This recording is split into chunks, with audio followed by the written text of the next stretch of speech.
This is my 1998 Nissan 240SX, and today we're going to be changing a water pump. So for just a little background of what we've got going on here, the car started making a chirping sound, so I initially thought that it was a belt or something, so I tried belt dressing, and that didn't work, and the chirping sound turned into a more constant squealing sound. So then I decided that it was a bearing or something like that on one of the pulleys.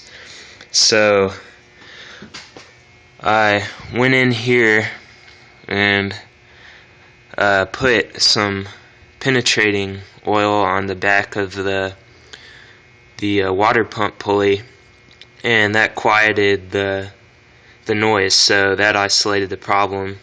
I knew that the water pump was the problem, and after about 10 minutes of driving, the squealing sound came back. So and on top of the squealing, it was also leaking a little bit of coolant, so we're just going to go ahead and replace it. Anytime you're working on a car, anything mechanical or electrical, it's always a good idea to disconnect the battery, so that's what we're going to do first.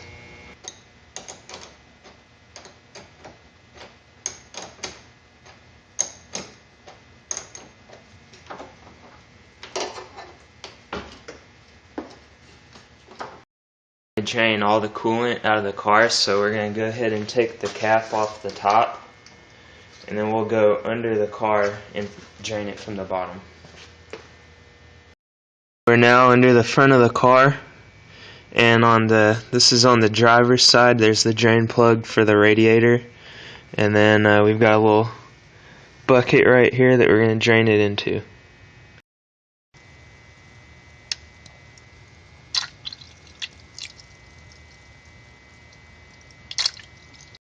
While we wait for that to finish draining completely, we're going to go ahead and remove this part of the intake here, which will allow us to pull the radiator out. So we're going to have to remove that bolt, then we're going to remove the one on this end, and then a couple of hoses, and we should be good. Alright, I went ahead and disconnected everything. These clamps on the two ends of the pipe, those are 8mm bolts on those clamps, and then you just have to undo these two hoses right here, and then there's one on the very front, and then it just lifts right out like so. This step's not really necessary, but I highly recommend it. Just putting some rags in here to keep any debris from getting into your mass airflow sensor, or on this side into your throttle body. Now that we're at a point where we've got the radiator pretty much isolated of everything, we're going to go ahead and take off the upper radiator hose, which is right here, and then there's another one on the bottom. We went ahead and moved our pan under this side because there'll be a little bit more coolant that comes out from these. The upper and lower radiator hoses are now disconnected, so now the last step before we can pull the radiator is we got to take off the fan shroud so we can get around the fan, and there's a few bolts that are holding that on, so we're going to take those out.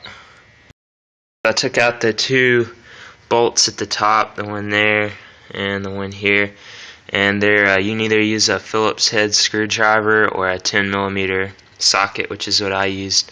And then at the bottom, let's see, that little hole right there, the bottom of it is just held in by two little pegs that slide into those at the bottom. And then there's also, I found there's two more hoses at the bottom of the radiator, just small ones. You can see it right there. They'd have to be disconnected, and then the radiator will be ready to be removed. I went ahead and pulled the radiator out, so now all that's left is the fan shroud. And there's also an electric fan in there, so you have to disconnect the wiring for it. There's a plug right here. I went ahead and I already disconnected that. So once you have that disconnected, then the shroud can just lift right out.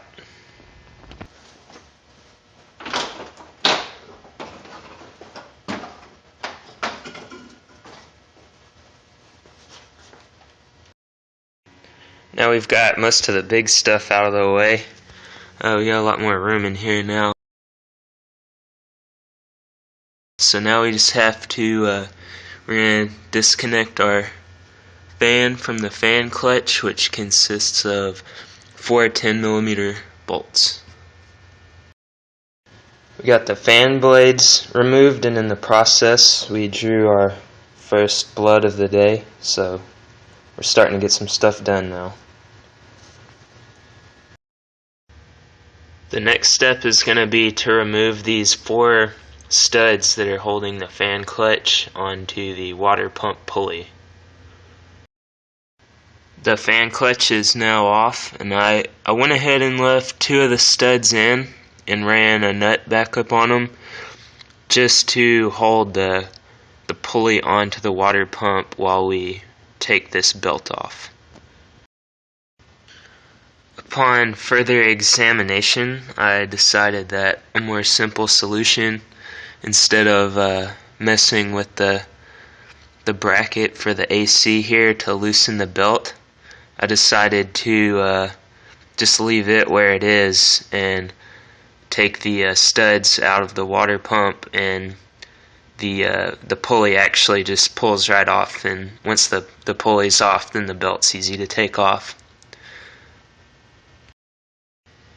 Now we've made it down to what we actually came here to work on, which is the water pump.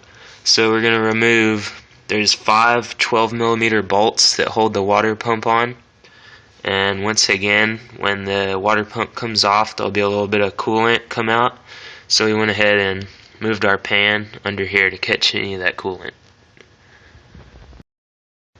So I went ahead and got the 5 bolts out, and one thing that's a good practice is, as you take those bolts out, set them in your new water pump in the same place that they came out, just in case that, you know, 1 or 2 of the bolts are a different length, which in this case they weren't, but I know on some cars they are different, and you don't want to wind up, you know, getting ready to put the new one on and then notice that some of the bolts are a different length and you don't know where they go. So that's just a good thing to do.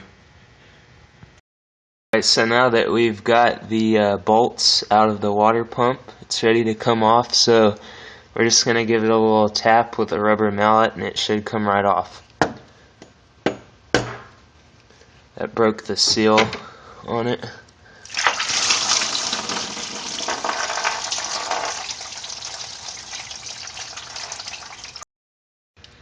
Now that the water pump is off, you can see that a little bit of the gasket is still left on there, and you want to make sure that you get all that off, because if you leave any of that on there, that could affect your new seal and you could wind up having a leak or something like that, and then you'd have to wind up redoing all this, and you don't want to do that. So clean it off. Alright, now we've got the surface pretty clean, but as you can see in here, we've still got quite a bit of coolant, and it's running over the edge here, which we really don't want when we're putting the new seal in. So we're going to use one of these things. Not sure what it's called, or I think it's used for cooking.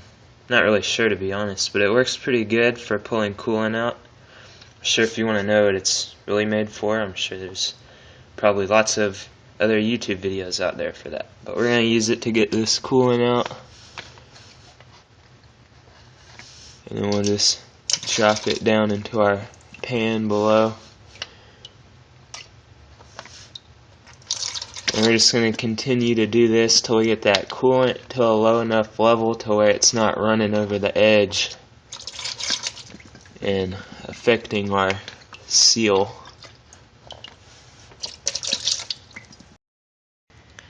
Alright, this is our new gasket, and we're going to apply some of this ultra copper high temp RTV silicone gasket maker to the engine side only, which is this side right here. Alright, we got the RTV sealant on the engine side of the gasket. Put the gasket on and put the water pump on.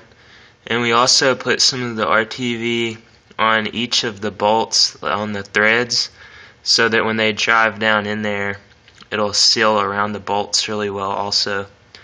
And we just tighten those bolts till they just started to snug up, and then we're going to let the RTV dry for about 10 minutes, and then we'll finish torquing these. It's been about 10 minutes, so we're going to go ahead and tighten these down. Nissan says that these bolts should be torqued between 12 and 14 foot-pounds, which is not very much, so we're just going to get them good and snug. And we're going to work in a star pattern just like you would tightening lug nuts on a wheel or something like that, just to ensure that it seats properly. So we'll start out, we'll go a quarter turn on each bolt, working in a star pattern.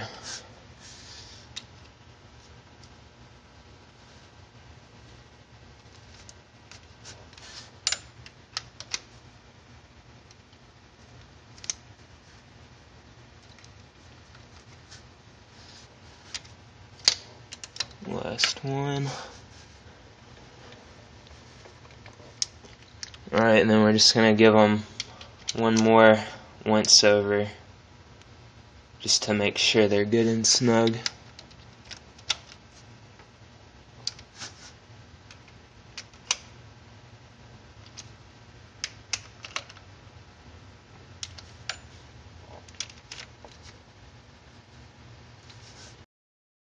Now we're just putting the studs into the water pump, and there's a short side. The short side is the part that threads into the water pump.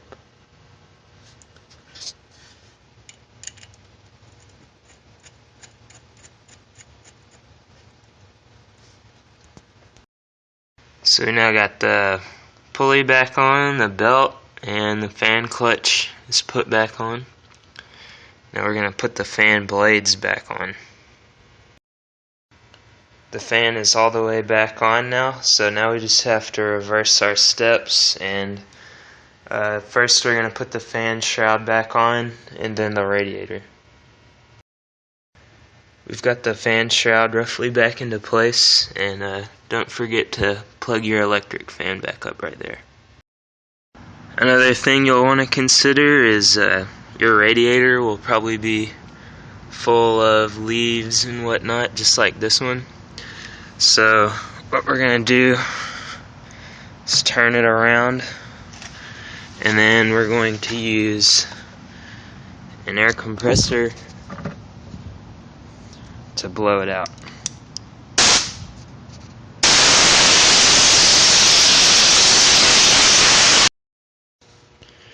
We got the radiator blown out the best that we could and got it getting clean. Put it back in the way we took it out. There's two holes on the bottom of the radiator, and the fan shroud has pegs. Those pegs sit in the bottom, that's what holds the bottom. And then you put these two screws back in here to hold the shroud onto the radiator, and then put your two radiator brackets back on. Now we just have to connect the upper and lower radiator hoses. All the radiator hoses are back on, so now all that we have left is to reinstall the intake piping, and then we'll be ready to add new coolant. Now that everything's put back together, we can go ahead and put our drain plug back in the bottom of the radiator, and then fill the radiator up with coolant. After you've filled the radiator up with coolant, you'll want to run it till it warms up. And to bleed the air out of the system, there's a little bolt right there. If you just barely loosen it up, it'll let the air out, and once it stops making the hissing sound, then you can tighten it back down. And then once the car cools back down, you'll want to check your coolant levels, and once you get it where there's no air in the system and your coolant level is good, then you're good to go.